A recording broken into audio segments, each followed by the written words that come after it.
All right, everybody. Can you hear me? Test. This mic seems to be a little quiet. Okay. Morning, everybody.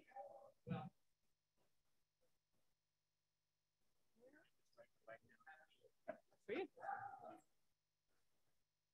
All right, everybody, it's 10 o'clock. We're going to start this process. If everybody would like to take your seats anywhere that's available.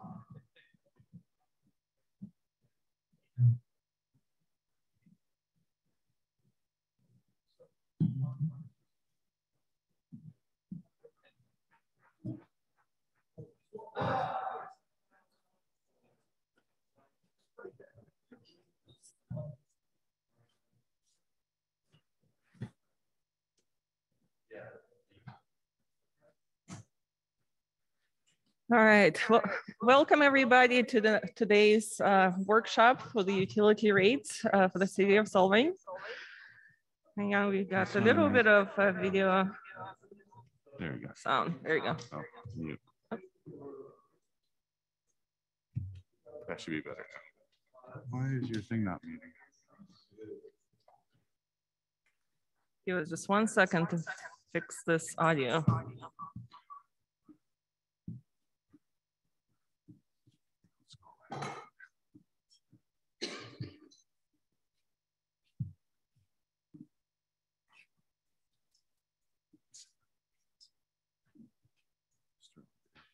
You don't want to hear anything. All right, test. There we go. Okay, there you go, much better. All right, welcome everybody to today's workshop. It's the utility rates workshop, which is the beginning of an important process for us as a community to look at the rates to fund our water and wastewater operations. The city of Solvang has not updated its rates since 2016, so it's been quite a few years. We are engaging the public for your input. Today's workshop purpose is to educate, to listen to the community, to have that conversation with our community members about where we are in terms of our rates and expenditures for water and wastewater operations. So the way that water and wastewater funds operate, they're funded by the utility rates that are paid by the consumers. So that's all of our consumers, including residential and businesses that we serve in providing water and wastewater. Currently, our water and wastewater rates, unfortunately, do not meet our operating expenditures. And we also have quite a few capital needs and improvements because our infrastructure, obviously, this town has been, all of our infrastructure was installed back in the 40s. A lot of it is aging, so it's just a natural process for every jurisdiction to be going through this. So today with us, we have, it's a hybrid environment for the workshop because of COVID-19. We have this in-person availability for you to join us and have this conversation. We also invite the public to be on Zoom.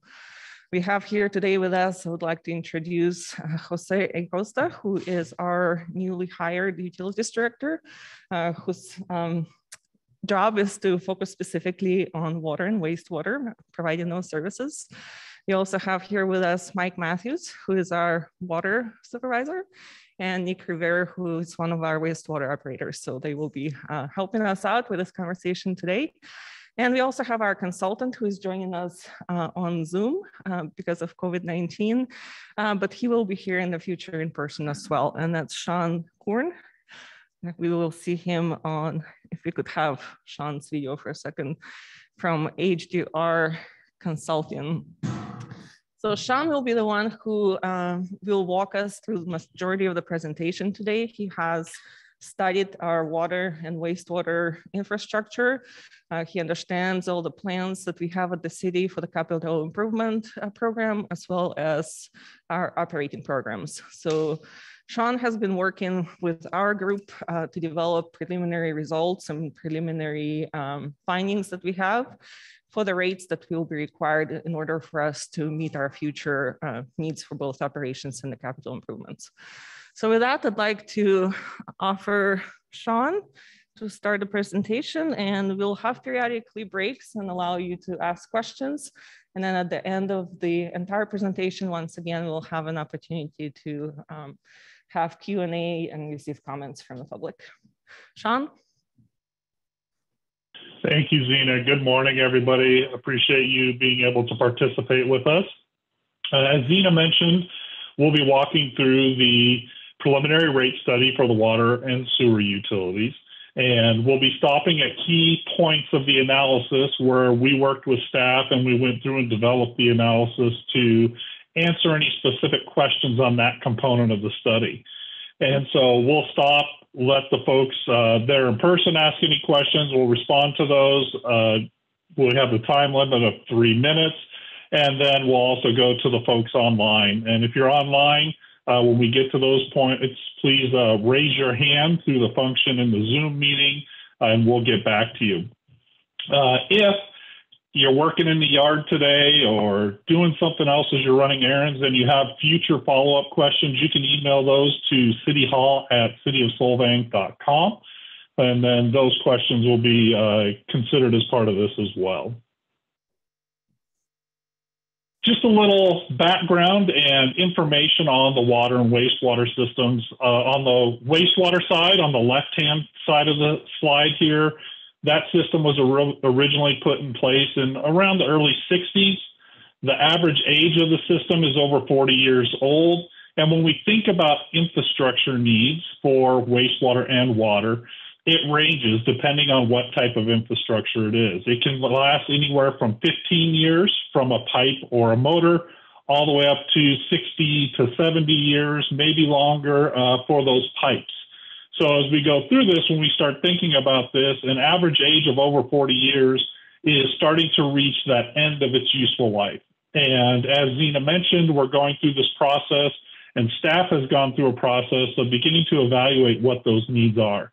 And part of that is making sure that the city can continue to provide wastewater services to over 2,000 accounts, maintaining over 31 miles of pipelines, 2 lift stations to move that wastewater from everybody's home and business to the wastewater treatment plant, and then operate and maintain that wastewater treatment facility, which on average takes in over 650,000 gallons per day, or 0.65 million gallons a day, or MGD. Very similar situation on the water side, on the right-hand side of the slide. That system's a bit older. It was installed prior to the 1940s. Its average age is over 80 years old. So as I mentioned, typically those pipes last that 60 to 70 to maybe 80 years old. We're at that point on the water side with the age of the infrastructure that's out there. A few more customers on the water side, just over 2,200 accounts. A little larger, over 40 miles of pipeline, and then there's 3 water pump stations to move that water through the system. There's also the water production delivery facilities, and the city purchases, treats, and distributes about 0.6 to 1.8 MGD per day, and that's really a key driver on the water side is that peak day use. So as we all get into summer, we're starting to water the lawns more, water the plants more. That is one of those drivers on the system. So overall, both systems starting to come to that point in their life of needing to start replacing and improving those facilities that are available so the city can continue to provide clean, healthy drinking water and removal of the wastewater for discharge. So as we start thinking about a rate study, our goal here is really to determine what those overall financial needs are. And so developing a plan, simply a financial plan, just like we do at home for our budget or at your business for your business's budget, looking at the revenues coming in and the expenses going out. So the rate study provides that framework for establishing that approach. And it's based on the operation and maintenance expenses to continue the daily services to y'all for water and sewer, as well as that infrastructure component that we just talked about, all the pipes, the pumps, and the facilities that are necessary to provide service.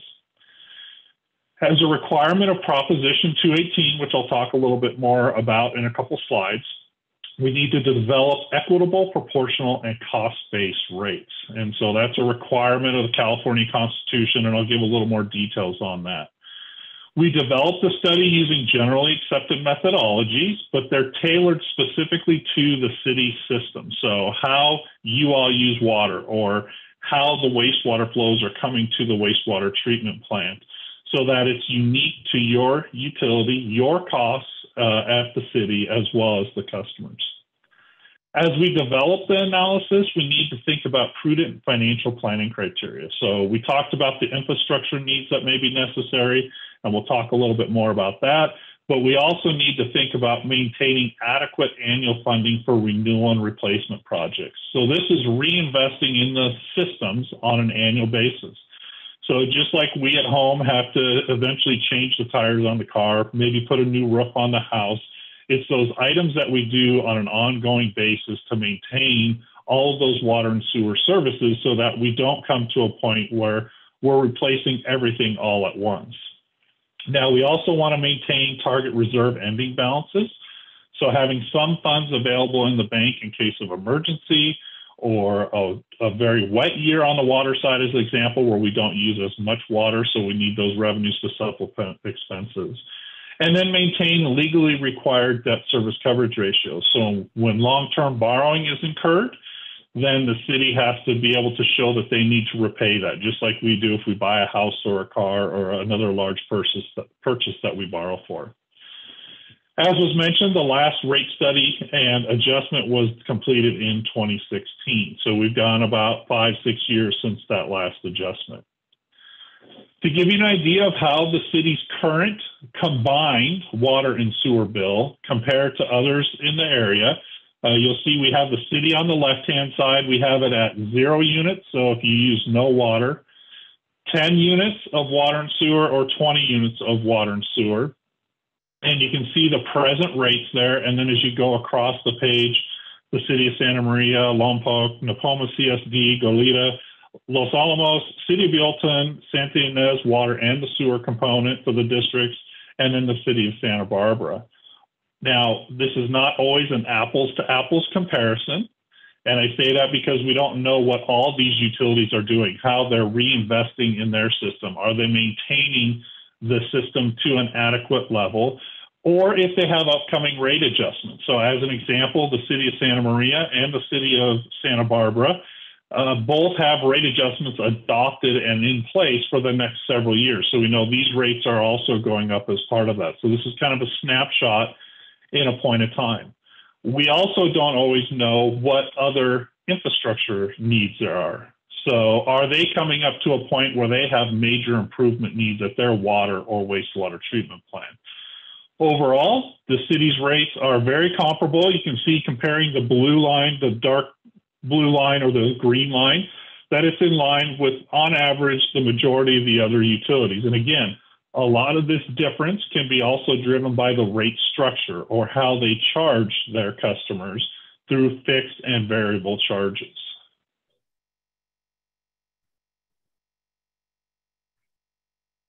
So as I mentioned at the beginning, we need to talk a little bit about what Proposition 218 is. And Proposition 218 is codified in the California Constitution, Article 13D. And it relates to property-related fees, of which water and sewer rates are property-related fees. So as we go through this process, we need to make sure that we meet the requirement and intent of Proposition 218 as it's laid out in the Constitution. Really, to boil it down to two simplistic statements, it's that the fees, in this case the rates for water and sewer, shall not exceed the reasonable cost of providing the service. So that's where we think about the overall revenue needs of the two utilities to fund the operating and capital components. The second component is that the fees shall not exceed the proportional cost of providing the service attributable to the parcel which it is imposed. This gets into how each customer class's rates are structured and the revenues and costs that are distributed to that customer class through a comprehensive rate study.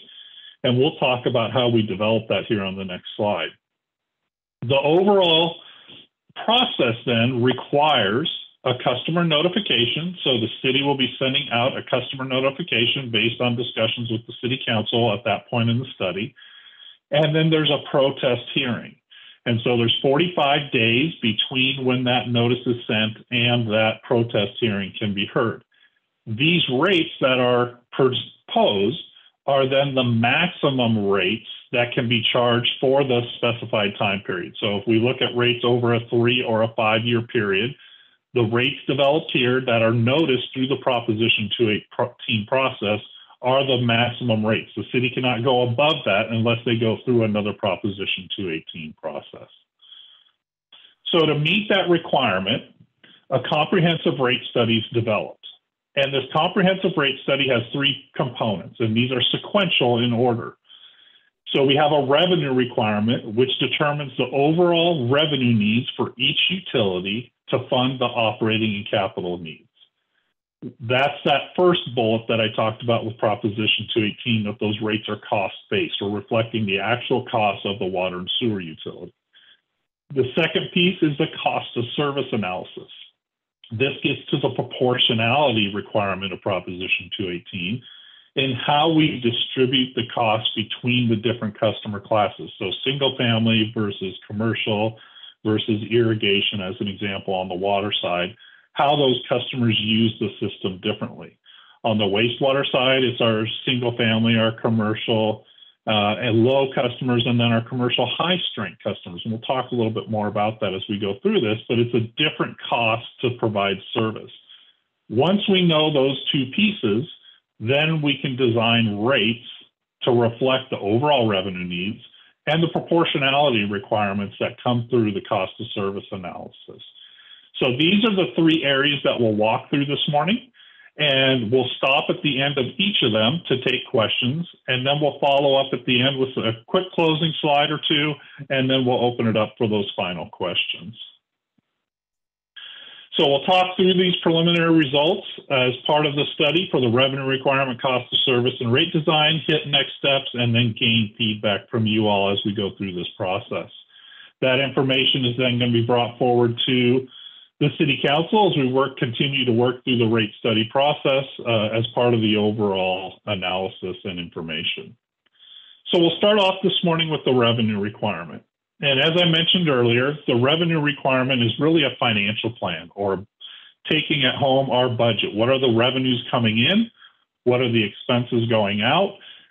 How do we need to balance that, not over the short term, but over the long term? So we are looking at an analysis, looking at a 5-year period for establishing proposed rates, but we also develop the analysis for another 5 years for a full 10 years so that we can capture any necessary long-term improvements that are needed, and so that we don't have major changes in rates over the long term. As we develop this, we're looking at this component of the overall revenue need. And again, we build into this analysis maintaining sufficient ending reserve balances, legally required debt service coverage, and adequate capital funding. Now, as enterprise funds, the water and sewer utility are analyzed on a standalone basis. And an enterprise fund is a fund that is self-supporting or self-sufficient. And for these 2 utilities, the rates are that primary funding source for this. So the analysis assumes, as is generally accepted, that those rates are going to fund all those needs. So looking at some of the key assumptions, we develop a projection of wastewater and water revenues independently. We'll have 2 separate analyses here based on the current rates that are in place today and the current customer characteristics. And those customer characteristics are the number of accounts, the amount of billed water consumption, and then on wastewater, it's again the number of accounts, and then those billed sewer volumes, or the amount of charge that we have in place. Those are projected out into the future over the 10-year period, so that we have our revenue profile at current revenue levels. And that's really what we're comparing in the rate study, is current revenues over the long term to the projected expenses. And those expenses start with 2 key pieces. One is the operations and maintenance expense, or the O&M. That starts with the adopted 21-22 budget, and then we project that out over the 10 years based on historical inflationary factors. So if you've been listening to the news, you've heard about what the inflation has been this last year. Unfortunately, the city's not immune to those inflationary factors when it comes to chemicals, materials, and supplies. All of those increase with the city just like they do for the rest of us as we go through our daily life. Those are built into both of the analyses based on what the city is seeing over the past historical and looking forward that average inflationary approach. The second key analysis is on the capital funding analysis. So this is taking those capital needs, so pipes, pumps, infrastructure needs, improvements to the treatment processes, and develop a funding plan based on the available sources of revenue. Now, in the case of both the water and the sewer utility, we are looking at long-term borrowing to fund a portion of those capital needs.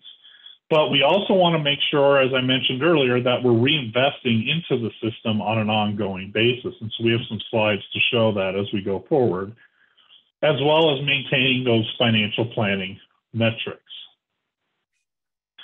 So I'll start off with the capital discussion.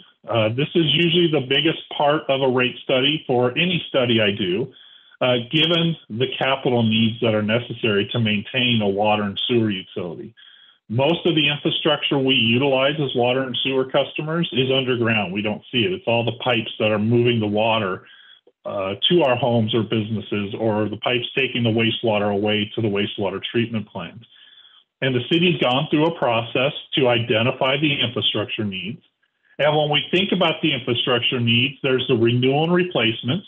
So replacing those older infrastructure items that are losing their useful life, expansion if we need to grow the system, and then regulatory required. So from time to time, the state has different components that are necessary to meet treatment requirements.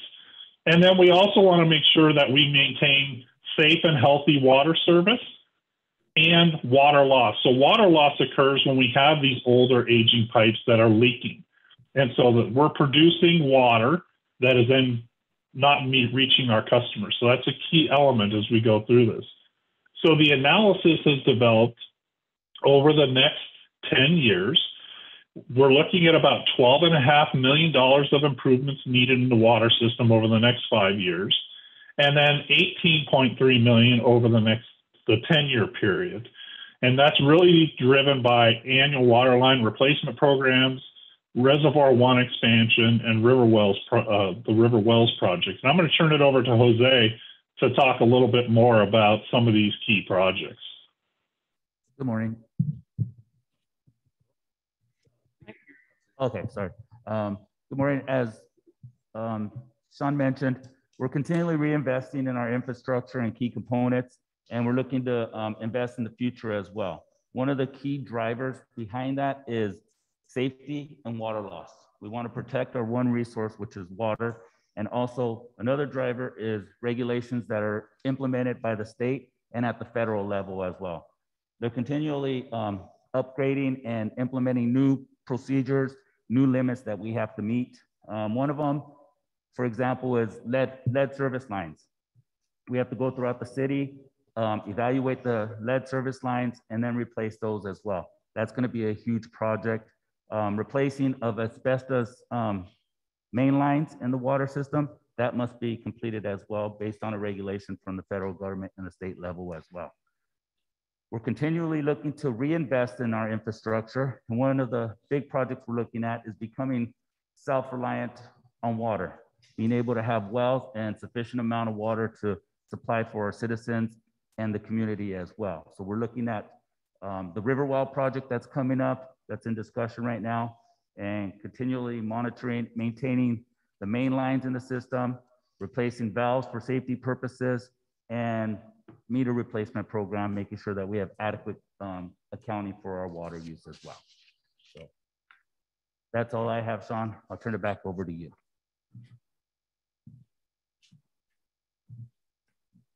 Thank you, Jose. And I meant to flip to this slide as he was finishing up. And Mike's going to talk a little bit about a couple of these recent projects. These are some pictures from that he can chat about here real briefly for y'all. Good morning. Yeah, this is Mike Matthews, your water supervisor. If you look at these three pictures here, starting from the right to the left, the right one there is the 1947 valve that was just pulled out recently. And that one to the left of it is what we're replacing them with. It's, as you can see in the far right one, it's concrete pipe. Concrete pipe is obviously not very flexible, movable, so it has more tendencies for breaks. What we're replacing with on the far left right here, you'll see there's the three new valves, and we're putting in plastic to replace that concrete pipe. So we're trying to improve and move forward as far as having any future problems. Back to you. Sean, over to you again. Can you hear me? Sean, Yep, you muted thank you all. There you go. Yes, thank you.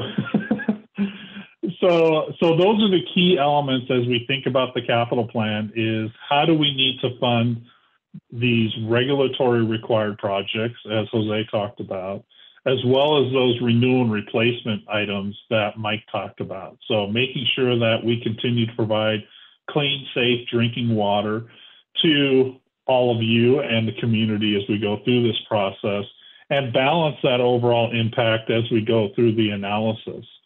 And so as we built the overall capital funding analysis, we looked about how we were funding projects. And this gray bar here that you see on this slide, that's the total capital needs in fiscal year 2022-23 through fiscal year 26-27. Now, as we build this, then we need to be reinvesting in the system. And that's this first blue bar that's built in. That's the annual reinvestment in the system that's coming through our rates on a pay-as-you-go basis. And it runs at about $750,000. The next piece is we're using operating funds. So we have some reserves on the water side that we're able to use to pay for some of these projects on an ongoing basis.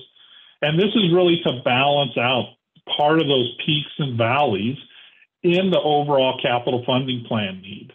So we're trying to smooth this out with the bottom blue line. And then the top, the one I'm showing here on the top, is that black or dark blue line that funds from our reserves. We're then able to pull a little bit of funds out of the capital reserve. It's a red line or the third line up.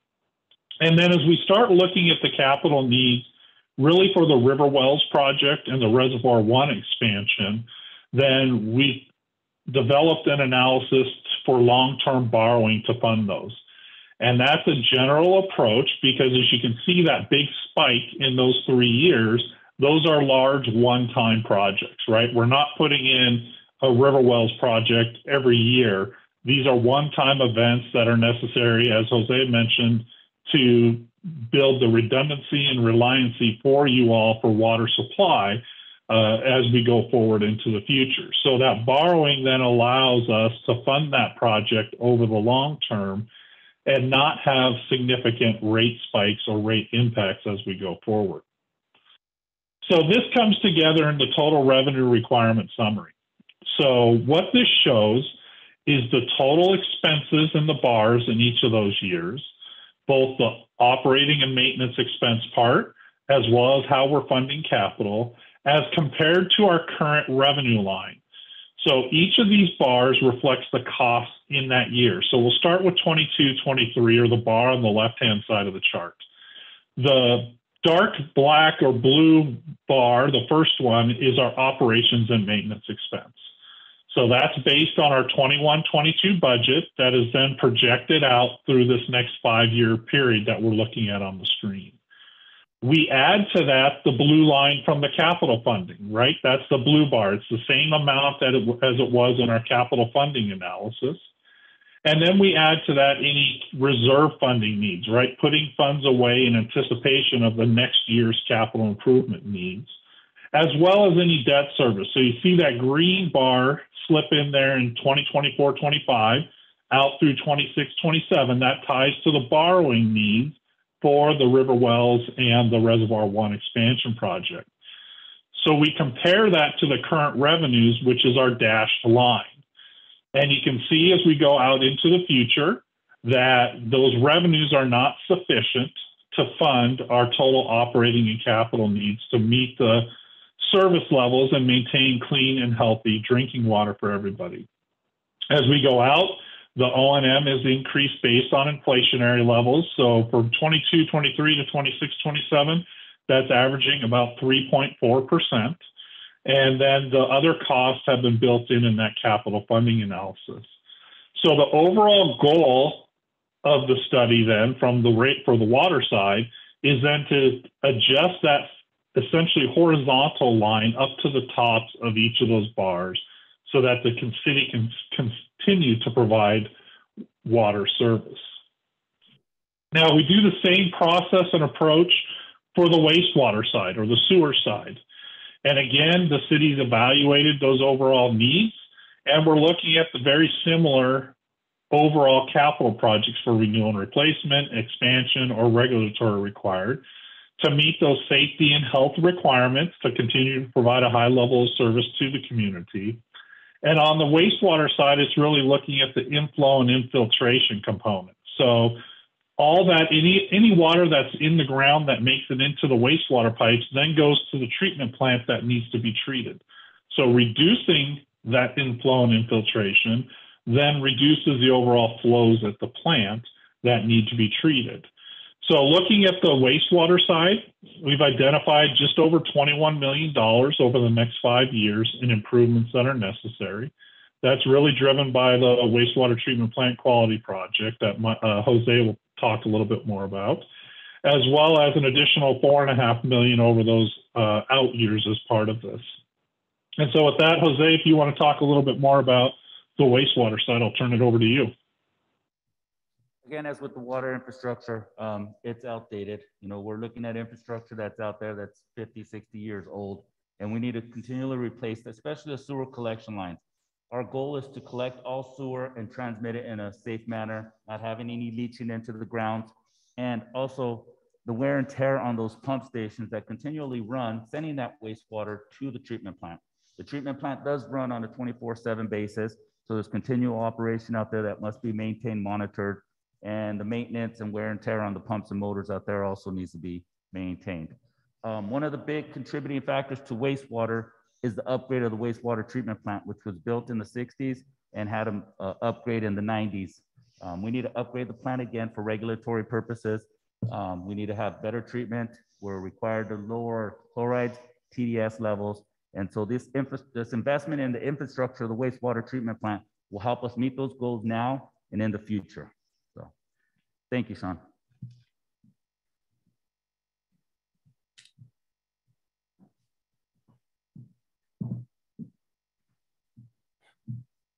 Hello, I'm Nick Rivera, grade 2 wastewater operator at the plant. What you're looking at here are a few manholes that we have fixed in the recent years. As you can see, you know, well, I should touch base a little bit of what Jose said. A lot of the stuff is put in the 60s. It's concrete, brick, obviously sewer puts off gases and it erodes. So as you can see, the concrete is kind of eroding in these manholes. We've since gone in, lined them, and did that preventative maintenance that needed to be done to them. But City of Solving, we have, you know, over 600 manholes, 31 miles of sewer line. Majority of it is clay. And so there's just, you know, reoccurring maintenance that needs to happen and to prevent, you know, the sewer blockages and things like that. And so we're just trying to stay on top of that. And then with the plant, like Jose said, we have new regulations coming in from the state, nitrogen levels, sodium levels, everything, which we have to change our process in order to meet those new levels that the state's requiring for us. Yeah. Back to you, Sean. Thank you. So this is a very similar discussion as it was on water, just the different aspects for the wastewater utility. And a lot of these are those renewal and replacement type items, right? The maintaining of the manholes or rehabilitation of the manholes throughout the system on an ongoing basis. And then, of course, the water quality project, wastewater treatment plant quality project, which is driven by those state mandates. And as a note on that, you are not alone. The city, that is not alone in those requirements. Those requirements are being applied to all utilities, wastewater utilities. And so those that can't meet those thresholds will be going through a very similar process. And so we're seeing that actually across the West Coast, where the federal government and state governments are looking at increasingly stringent requirements on what is discharged after it's treated. And so we're seeing this up and down the West Coast, unfortunately, with wastewater utilities having to meet these new harder requirements to reach and having to add additional treatment processes. So what you can see here is that gray background, which is the total capital improvements, and it fills in a little better when we add the bars.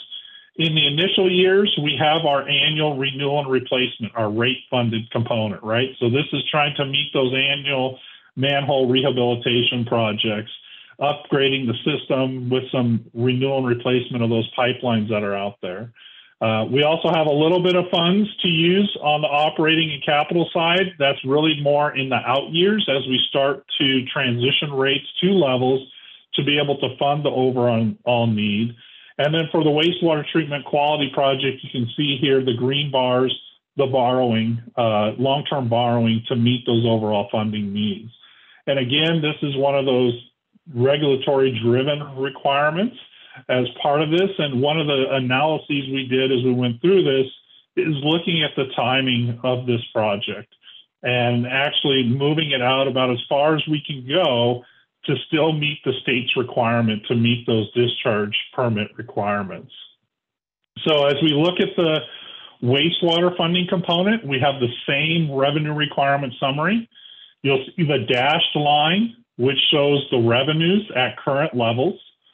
The dark blue or black at the bottom, that's our annual O&M expenses. And again, that's increasing at about that 3.5% annual inflation level out over the 5-year period. We are, as part of this, keeping our rate funded in there. That's the same level that was the blue on the prior slide when we looked at the capital funding analysis. And then we are adding reserve funding into this analysis. And that's a key element of the wastewater revenue requirement, is being able to put reserves at an adequate level so that the city financially can issue that long-term debt to fund the water quality, the nutrient removal and the quality project at the wastewater treatment plant. And so that's a key element of this plan, is making sure that we have the financial whereabouts to be able to issue debt to meet that requirement. The debt does get layered in starting in fiscal year 24-25, and then you can see that it settles in actually after 26-27 at those levels. So overall, the summary of the water and wastewater revenue requirement, rate revenue adjustments are necessary for both utilities. We've talked about the key there, the drivers there of meeting those annual renewal and replacement needs, meeting those regulatory required components as part of that, and as well as keeping up with inflation. As I mentioned, the city's not immune to inflationary measures on overall materials and supplies, chemicals, and other costs of providing service. As we go through this, we want to make sure we maintain strong financial metrics so that we're able to maintain those legally required debt service coverage ratios when issuing long-term debt. So with that, Zena, I'll turn it over to you to maybe run the questions for the folks there in person. Yeah, thank you, Sean. So at this point, we'll take a little break before we go on to the next section of this presentation. Just see if anybody has any questions or comments. If you do, I would like to ask you to come up to this microphone over here so that everyone on Zoom can hear your question as well. Does anybody have any questions or comments at this point? On? Okay.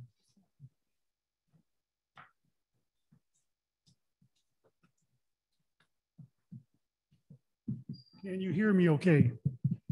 Okay. My first question is, the information presented at this meeting seems to indicate the failure of city staff to advise city council of the need to be funding for the replacement of aging infrastructure. It sounds like this is some kind of a recent surprise. So why hasn't the city of Solvang been doing funding for the replacement of infrastructure, knowing that it's going to have to be done? That's the first question. Sean, do you have any comments on that?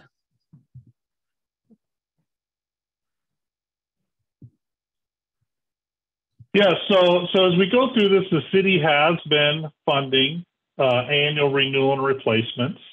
On the water side, when we looked at that revenue requirement summary chart, there's not what I would term a significant increase necessary to maintain the ongoing water facilities and needs as we go forward. We are looking at borrowing for some of those major improvements. As an example, the water wells project, as well as the Reservoir 1 expansion as part of that. Those are one-time projects that are necessary. And so we are looking at that borrowing, which also does have an impact on overall rates.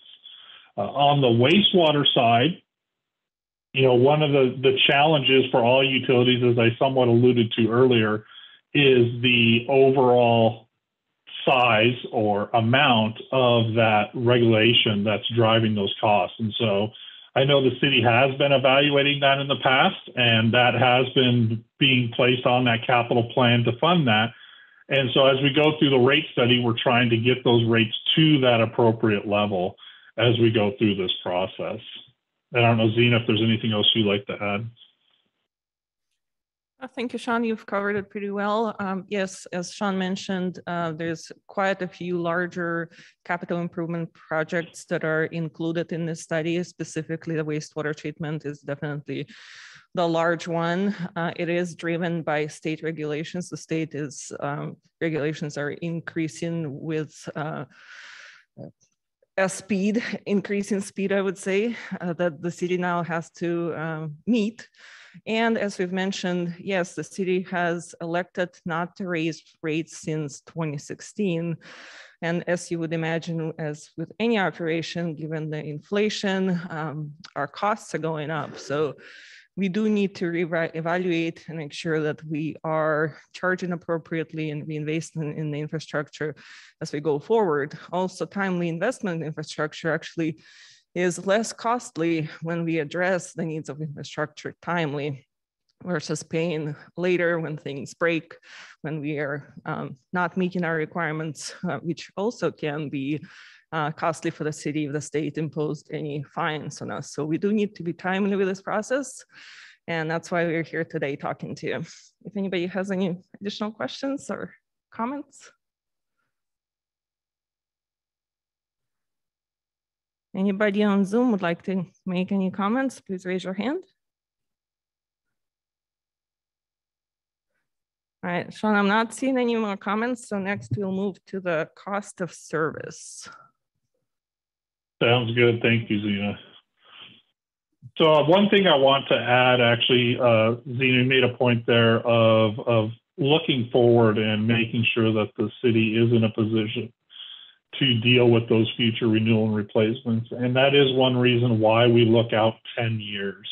I think for all of us, as we think about our own budgeting at home or at our business, then we are seeing, we are looking short term, but we have to make sure we're planning for those major improvements. And as a part of Proposition 218, you can only set rates for the time period that you've said you're going to set rates for. And so that is part of this process, is making sure that we establish adequate rates in the short term for that, let's say, that first 5-year window. And then also providing that information not only to you all, but to the city council of what's coming up in that next 5-year window. We can be pretty sure of what's going to happen. And that's something that needs to be fine-tuned as you move forward and you continue through the process of evaluating capital needs that are coming up next after some of these in the next 5-year window, and making sure that that Proposition 218 process is set up in order to provide that adequate funding for the long term. And that's a key element in why we do want to look long term. So as we go through this, now we know the overall revenue needs, or the size of the pie that's necessary to fund our operating and capital needs. The cost of service then is the method to proportionally distribute that to the different customer classes. And so that's really based on how each customer class, and I'll define those here in a moment, utilize the system. And this is a look at 1 year. It's the first year of the 5-year window. And so I refer to this a lot of times as a reset year. Every time the city goes through a study like this, the characteristics of the customers, how they use water. We have different businesses. Some have moved out, different ones have moved in, change those characteristics. And so this first year resets to the cost of service to meet the overall requirements of Proposition 218. And the out years are an even adjustment for everybody to meet those needs. So this cost of service provides us with the method to proportionally distribute the revenue requirement, the costs, to each class of service. The reason we do this is to meet Proposition 218 requirements, because it provides us a method of avoiding subsidies between customer classes of service, so that commercial customers aren't subsidizing residential customers, or vice versa, residential customers aren't subsidizing commercial customers, so that everybody's paying their proportional share. It also provides us the basis for establishing the proposed rates so that the revenues reflect the cost placed on the system. So as we go through this, we'll talk about both cost of service analyses. The overall process is very similar, but there's key differences between the two utilities. For the water utility, we have different customer classes or rate schedules. This is those components of that rate structure that you all are charged as a single family or commercial or irrigation customer. We have single family, multifamily, commercial, and irrigation.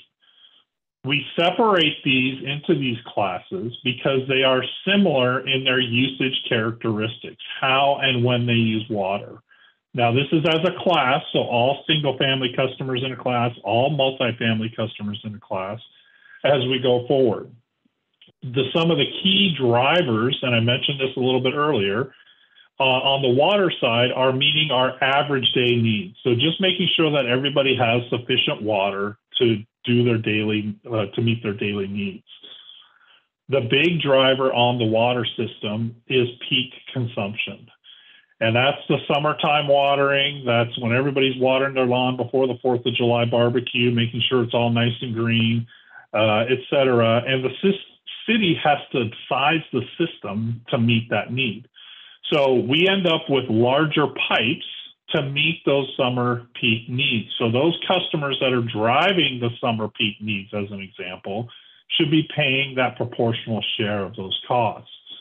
So as we go through this, we think about how each customer class on average utilizes the system from an average to peak day, plus some of those costs, the fixed costs that are related to simply meeting basic services, right? The accounting, the billing, the meter reading, and so on, that are distributed to each of the different customer classes.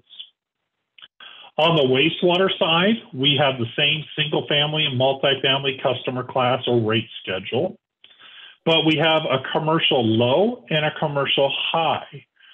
The difference is the strength of the wastewater, and strength refers to how hard it is to treat that wastewater. So when we think about, we don't always want to think about this, but what comes out of the single family home to the wastewater plant, that is at a different level of treatment than what maybe comes from some of your commercial high customers, which have high levels of BOD or TSS, so biochemical oxygen demand, or total suspended solids. So the stuff in the wastewater is harder to treat. And so we want to make sure we capture the difference in those costs. So on the water side, we were talking about peaking, what drives the size of the system.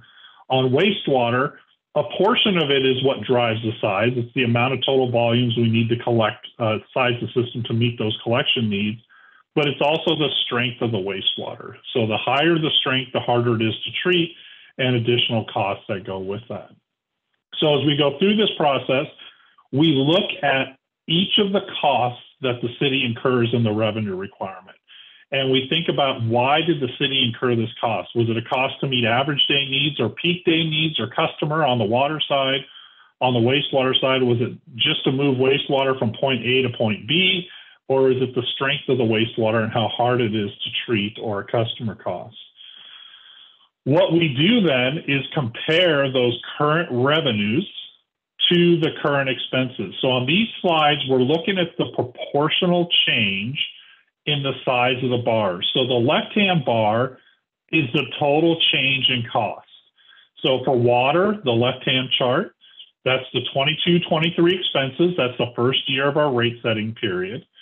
And you can see that the black bar on the left is lower than the blue bar on the right. And so that proportional difference is that change in that dashed line on the revenue requirement summary to meet the overall needs. Now, looking at each of the customer classes, ideally, if this were perfect, in a perfect world, each of those customer classes would have that same proportional change. So if you look at single family, it's really close to that overall system need. The proportional change in the blue bar to the black bar, the bar on the right compared to the bar on the left, is very similar. Multifamily is in that range. Commercial actually looks like today they are paying what they should be paying, but irrigation has a higher proportional change. One of those drivers on the water side is that peak day use. And that's what's driving that difference for those irrigation accounts, is needing to look at what that difference should be overall. Now, very similar approach on the wastewater side on the right-hand chart. We have the overall 22-23 expenses, the current revenues versus the current costs, and you can see that proportional change. And going across, you can see that single family and multifamily, again, are both right around the system average, which means that their rates are roughly equal to those costs that are incurred, and so they can be adjusted essentially by the overall system average. Commercial low is not quite at that, but pretty close, as well as commercial industrial high doesn't need to go up as much. Now, a lot of this is driven by what those volumes are going to the wastewater treatment plant, and then the strength of those as compared to the rate structure today. So as I mentioned, this first year is always a reset year because things have changed since the last comprehensive rate study. Not just since 2016, when that first the last rate adjustment was put in place, but the study that was prior to that to develop those relationships in the rate structure. So as we look at this cost of service result, both for water and sewer, there are some cost differences between the customer classes. Now, as I mentioned, this is the first comprehensive study in some time.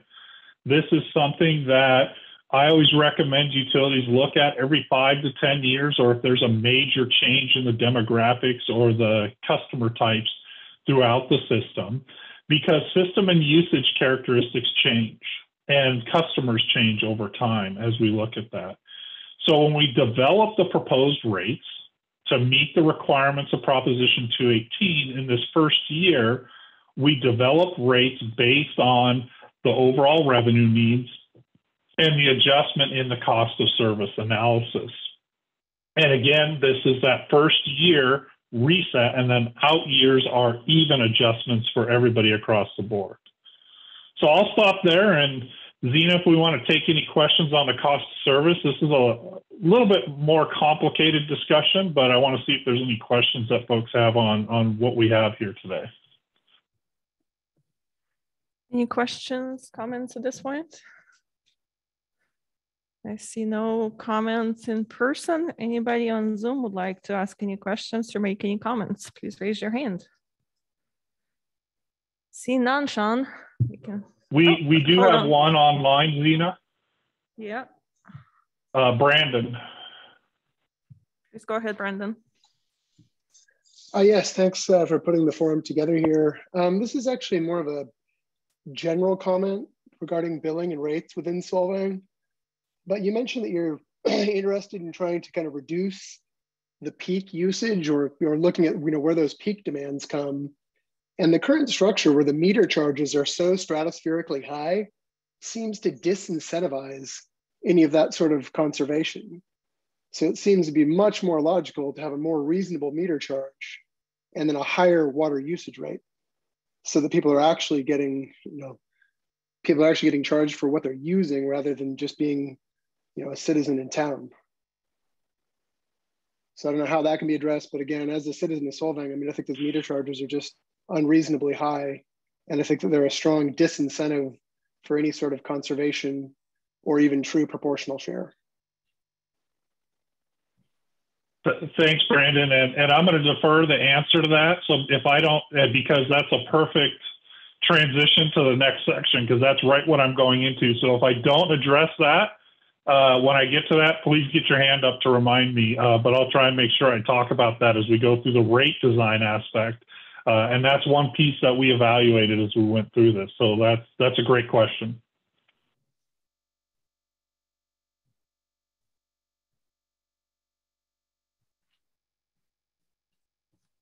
So given that, I will step into the rate design. And as I mentioned with Proposition 218 and the sequential process, we have to determine the cost basis for the rate revenues. So that's our operating capital needs. And then reflect that proportionality between customers. And so that's what that cost of service did. And it also gave us what we refer to as unit costs. And that gets to the prior question of how do we determine what that fixed and variable component is as we go through this? And so that's what we look at as we look at the rate design process is the results of the prior two analyses, thinking about any other rate design goals and objectives, and then developing that revenue adjustment to meet the overall revenue needs and cost of service so that we have cost-based and proportional rates. So I'll start off with the current water rate structure. We have the fixed charge that was just noted, and that is the same for all customers, and that varies by meter size. And so you can see for a 5/8" customer, which is most of the residential customers, it's $75.43 per month. Now, as you get to the larger meters, it's a higher cost, and that's in place to reflect those larger demands or capacities that those customers can place on the system. Because as an example, a 2-inch water meter can push 8 times what a 5/8" meter can go through that meter. So there's a higher volume, and the city has to plan for that possible use for that larger meter size. So that's the first part of the structure. The second part of the structure is the consumption charge. And for single family, it's a 2-tiered increasing block rate. So 0 to 16 CCF. CCF is 100 cubic feet, and each CCF is 748 gallons approximately. So think of a big tank of 750 gallons. That's what one CCF is as part of that. And so that's broken into 2 tiers, the first tier being the first 16, and then everything over 16 CCF per month.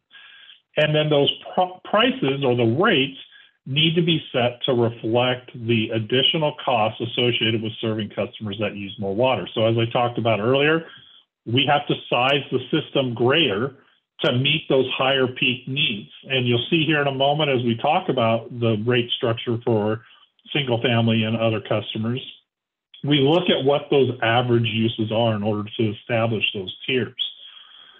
For all other customers, multifamily, commercial, and irrigation, it's what's known as a uniform rate. And this is generally accepted in the water industry. And the challenge with multifamily, commercial, and irrigation is establishing a tier structure because the overall usage characteristics are the same, kind of when and how they use water for a multifamily versus a commercial versus an irrigation, but the amount of water is different. So if we think about an irrigation meter, which is just in place for those outdoor watering needs, somebody could be irrigating 500 square feet of grass. They use a lot less water than somebody irrigating an acre of grass if they're both watering appropriately. And so trying to develop a tiered structure for those classes is challenging, if not impossible to be, because the overall use is different. The characteristics are the same. They use the water at the same time. They use, if they're doing it appropriately, about the same approach for their peaking factor, et cetera. So we keep that as a uniform rate for that. And you can see that rate currently falls right between the first and second tier of the single family. So going forward, we looked at that fixed charge component. And so that present rate for a 5/8" meter is the 75.43. The proposed rate under the preliminary recommended study in 22-23 would be 75.60. So essentially flat. What is that? 17 cents difference increase in that charge. And that's based on that cost of service analysis, so that we have that cost basis for those fixed components. The out years then increase based on the overall adjustment that is necessary. Same approach for the larger meter size. It's based on the meter equivalency factors, or the amount of water that can be pushed through those meters at any one point in time, and adjusted accordingly. On the consumption side, what we are looking at is developing a 3-tier structure. So you'll see here, the current structure is 0 to 16 and over 16. As part of the study, we went through and evaluated what the typical use is for single-family customers. And where we found the breaks, and we looked at this monthly, on average for all the customers in single-family, and it came out right where it was essentially before. We're at 15 CCF. That was that typical use year-round. So if you look at the chart, that's what's being used in the winter on average for each home. Then we looked at what would that summer use be, and that brought us up to 35 CCF per month. And so as part of this study, we're looking at recommending and proposing a 3rd tier for all use over 35 CCF.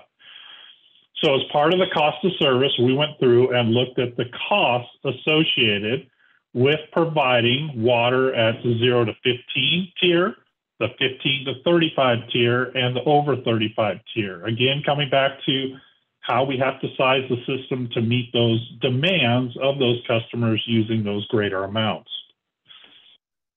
For the multi-commercial and irrigation, we're recommending maintaining the current uniform rate, but we are looking at adjusting based on the cost of service, the rate for those customers. So instead of having a single rate, the $3.75 per CCF for multi-commercial and irrigation, each of these classes has their own rate based on how they use the system.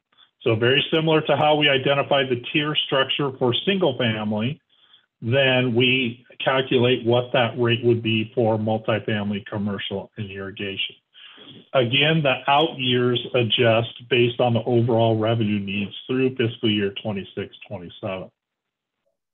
So what does this look like? Here's where the rubber meets the road on this next slide. Is you can see what that average bill impact would be based on different levels of consumption. So the first number below the colored bars is the CCF each month.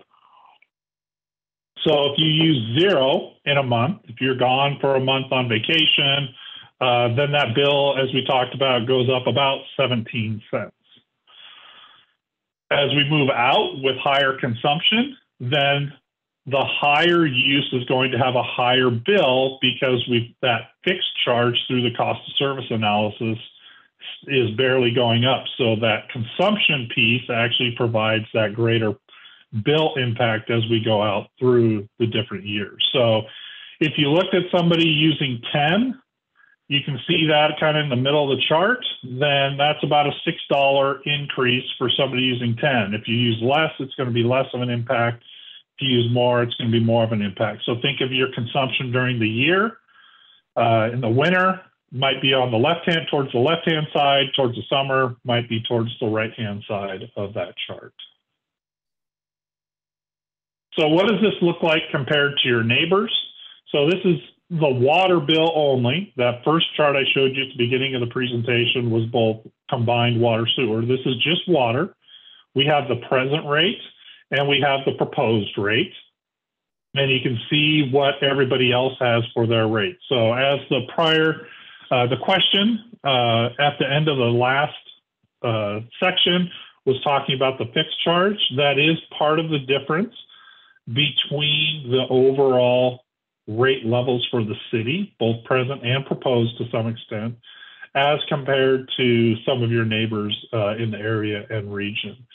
And so as I mentioned, for the 7560, which is the proposed fixed charge for a 5/8 inch meter, then that we went through the cost of service to identify those costs that are a customer related or more of a fixed related component to develop that. And so again, not a perfect apples to apples comparison because as I mentioned, we know Santa Barbara, Santa Maria, and a couple others are looking at rate adjustments or have rate adjustments adopted for the next 1, 2, 3 years going forward. I also know a couple of these are going through the same process that the city is going through right now to update their water rates. And so they will be looking at those changes too. So this kind of changes from year to year as everybody adjusts their rates. But again, overall, I would say for your typical customer at 10 units, very comparable to many of the folks in your area, a little higher, a little lower, right about the average level for that. On the wastewater side, for all customers will receive a flat fixed charge. And then there's a volumetric charge for commercial and industrial. For single family and multifamily, there is no volumetric charge. So that monthly flat charge or fixed charge is what you pay regardless of any wastewater assumptions as part of that. Now, as part of the cost of service, we build in average wastewater volumes or what is coming from wastewater customers for single family and multifamily to develop the analysis. For wastewater, we're recommending maintaining the current structure. So how we're billing customers, we're only looking at the levels. So currently, I'm going to skip that because it's on the next slide. The fixed charge for single family for all customers currently is $34.65. And then there's no volumetric charge for single family and multifamily, just going down that first column that says present rates. Commercial and industrial pay $2.85 per CCF, and then low, and then commercial industrial high pay $7.42. Going to the proposed rates, you can see the adjustment for single family and multifamily. Again, going through the cost of service, those charges are not the same for each customer class. So we're resetting those to appropriate cost-based and proportional levels. So single family goes up to $49.88. You can see everybody's fixed charge goes up. And then on the volume charge for commercial and industrial low goes up. And then commercial industrial high goes up a bit. Again, they have a higher fixed component on the system, which plays into that as well. The out years are based on adjustments to meet the overall revenue needs. So for single family customers, for those of you in the room looking and online, looking at what that bill would be, you can see that first line there. That would be the proposed changes in the wastewater bill. So how does that compare? You can see here the present. This is just the sewer bill, the wastewater side of the picture, the present versus the proposed from that prior chart. And then you can see for all the other customers, again, where their rates are at. Now, again, same as discussion as on water. Several of these have rate adjustments in place that are coming up over the next 1, 2, and 3 years. Others of them are starting to go down the path of having to do similar nutrient removal projects like you are. And so those rates for those folks will have to be adjusting as well as they go out into the future. So on a combined basis, this is that first chart again, combined water and sewer bills. Then this takes both of those for the present and the proposed, and then for each of those utilities. And again, just looking at the level of the different bars, right about the average for this first year adjustment for an average water and sewer bill. Again, there are some higher, there are some lower. Part of that's driven by the uniqueness of each of their costs. So I'll pick on the city of Santa Barbara. That 20 unit line, which is the highest green bar, that's based on a lot of their costs associated with desal water. So that has a higher cost. That drives their rate structure or what those tier prices are when they look at that. So with that, I'll stop there and see if there are any questions on the rate design discussion before we wrap up and take any final questions. Okay. Does anybody we have one comment, if you would please come up.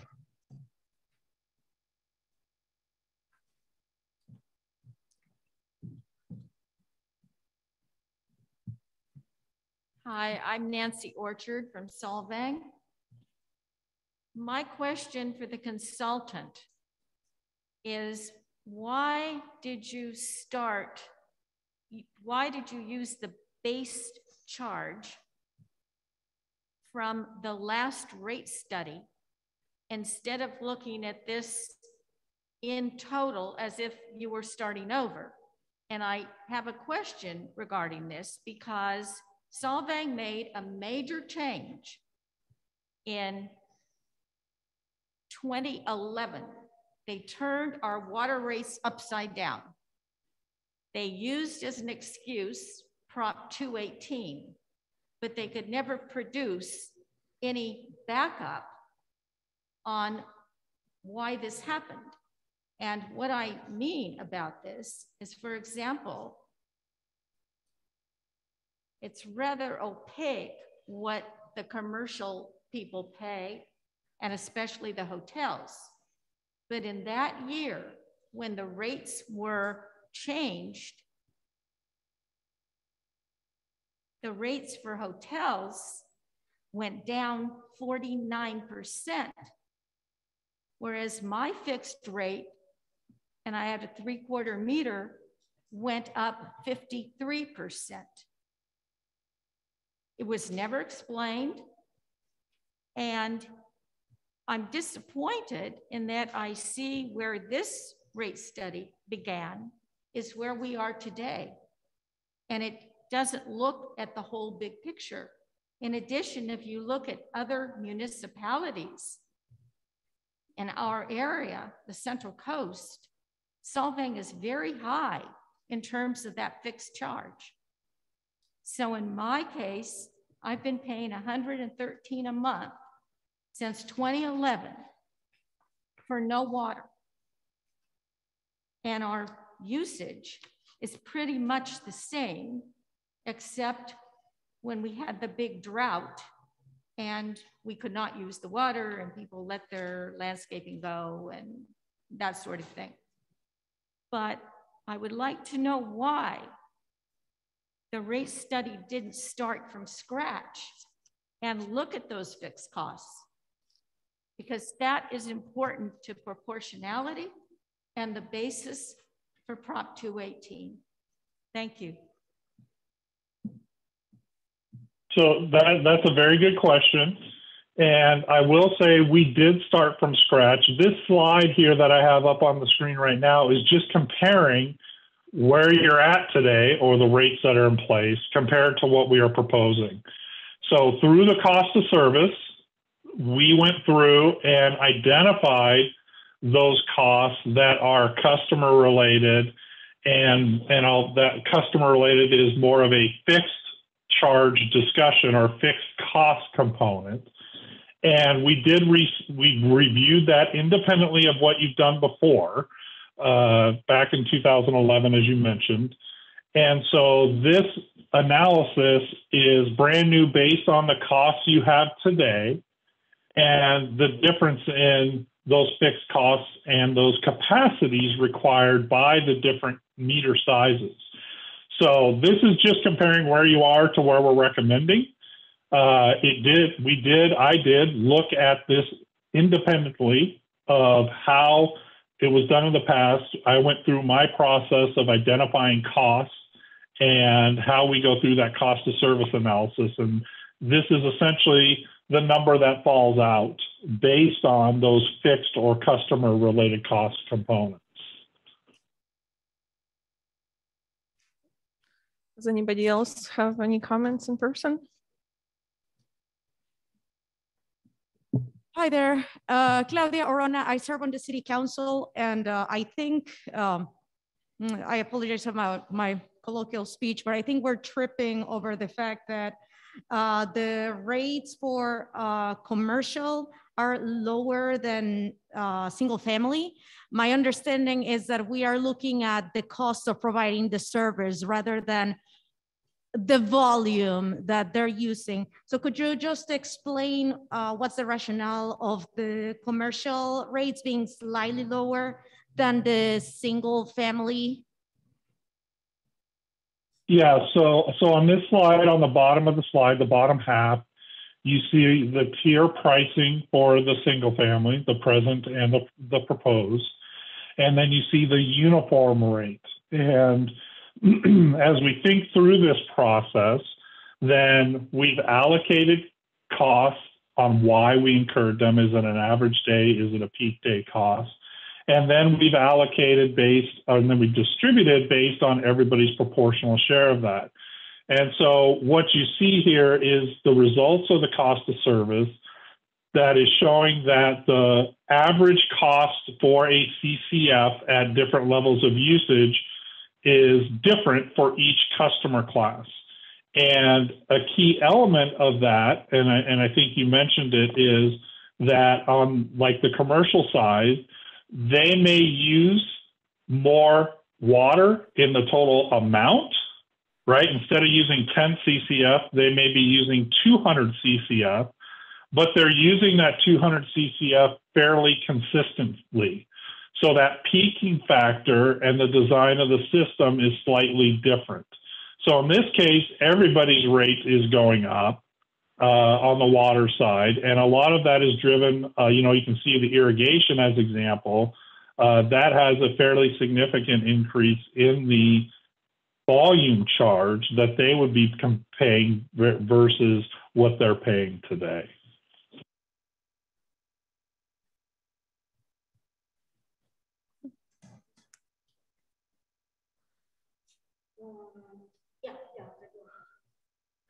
Sean, can you address it on the wastewater side?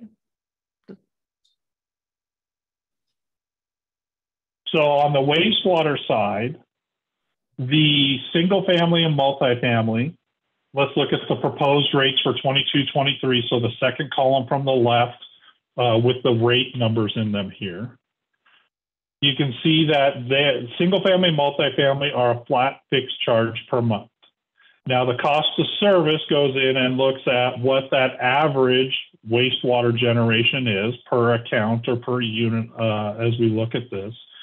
And then commercial also pays a flat fixed charge per month. You can see that's going up as well, more significantly for the commercial high customers. But they also pay a charge on their consumption or volumetric component. So on the wastewater side, the customers are paying, the commercial is paying a fixed charge plus their volumetric charge at $4.406 per CCF and $7.89 per CCF. So again, looking at this, that typical commercial, thinking of some of your larger, the hotels, the restaurants, are using somewhere around 100 CCF a month. They're paying $7.89 per 100 CCF plus the $42 for the fixed charge. So the cost of service has gone through when we've done this and developed it to reflect how and why you incur costs and then who benefits from that cost based on how those customers use the system.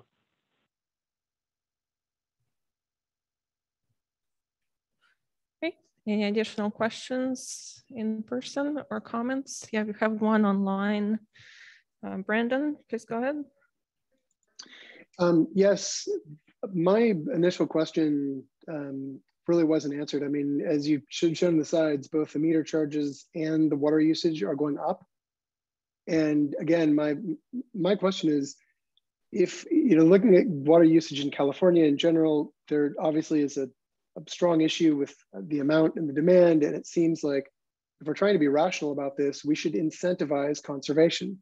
And by increasing flat meter rates for not using a drop of water, that's the exact opposite of that. That's not an incentive, it's a disincentive. And I see that both usage and meter rates are going up, but I would strongly urge you to push those meter rates down. And if you're really truly in need of these funds, to make the equations make sense based on the consumption rather than the flat meter charges. And I'm saying this, the property that I own has a 1-inch valve, so that's a significant amount. I'm curious if there's a way to downgrade those, or if you're just stuck with what you got when you bought your property. But again, I'm back to the same thing, that I really think that the residential meter charges just seem way too high, and that we should rearrange the pie to make the demand and the consumption the key drivers of the finances here? So one of the challenges, and I hear what you're saying, Brandon, thank you. One of the challenges that we have as we go through this is that we have to show the cost basis. We cannot, and this is why there have been several lawsuits in the recent past on water rates specifically, is that we cannot simply say we're charging more to incentivize conservation. The courts threw that out in San Juan Capistrano when they were sued over their water rates. And there's 2 cases going on right now in Southern California that have also challenged on that basis that conservation is not the basis for establishing rates. You have to go through a cost of service process to establish the difference in the rates for both in a class, single family, or for a certain tier as part of that. And so I don't disagree at all with your comment that if there is a lower fixed charge, there would be more of a conservation incentive because we would be collecting those revenues theoretically through that consumption charge, and the higher bills would be even higher to provide that price signal. But unfortunately, we can't anymore, since the San Juan Capistrano case, pick conservation as the basis for pricing. And so that I've got that written down, and that's something, fixed charge piece is a big piece of this. And so I think that's something we can talk about, staff and myself and with the city council. We have to be careful though on how we do that to meet the requirements of what a cost of service is supposed to provide. Okay, I appreciate that. And I would like to make just a couple other brief comments. The woman who spoke at the beginning of this part of the session in person, I would just like to thank her, and I would like to reiterate that I think that there needs to be a strong analysis of hotel and tourist consumption in order to make sure that there is proper proportionality. And since 2011, that has not been the case or has not appeared to be the case. And secondarily, looking at this, I'll make one general comment, which is that if you look at all of the proposed increases, they start to create very steep curves, which to me start to look very unsustainable if you forward those out into the future. I mean, it seems unlikely that if you triple a rate of wastewater discharge, for instance, between 22 and 27, that's never going to go up again after 27. So again, just as a citizen here, and there's many people here on fixed income, I think we really need to be cautious about these increases because they start to look very unsustainable. Point 2, I think that irrigation, I don't understand all the background dynamics to this, so I'm making a little bit of kind of a peanut gallery comment here, but I'm concerned with the level of increase in price for irrigation, given the fact that agriculture is such an important part of our community. And I think that if you start pushing those irrigation rates up to a certain point, again, you're going to incentivize those property owners to sell and create commercial or mixed use, where they are zoned to do that. So I would like to make another comment that I think the irrigation increases seem a little bit dangerous. As a local citizen, I'd really prefer to see agriculture incentivized and allowed to remain within our town. Thank you. Thank you, Brandon. We have one more question here in person. I just have a question on, do you happen to know what the basis was for the findings in that court case with San Juan Capistrano that they found that was that couldn't be done? Yeah, so essentially what the courts found in San Juan Capistrano is that that San Juan Capistrano was unable to prove the cost basis of that tier pricing. That essentially they had, and I don't think this was the word the court used, but I'm going to use it. They arbitrarily picked that number. There was a more eloquent way that the courts stated that. But that's the key driver, is that the courts now are looking at how did you come back to this rate, like with the ones I have on the screen right now, and what is the basis for that rate. And in the San Juan Capistrano case, the courts determined that the city did not have sufficient evidence that to defend that level of the rate.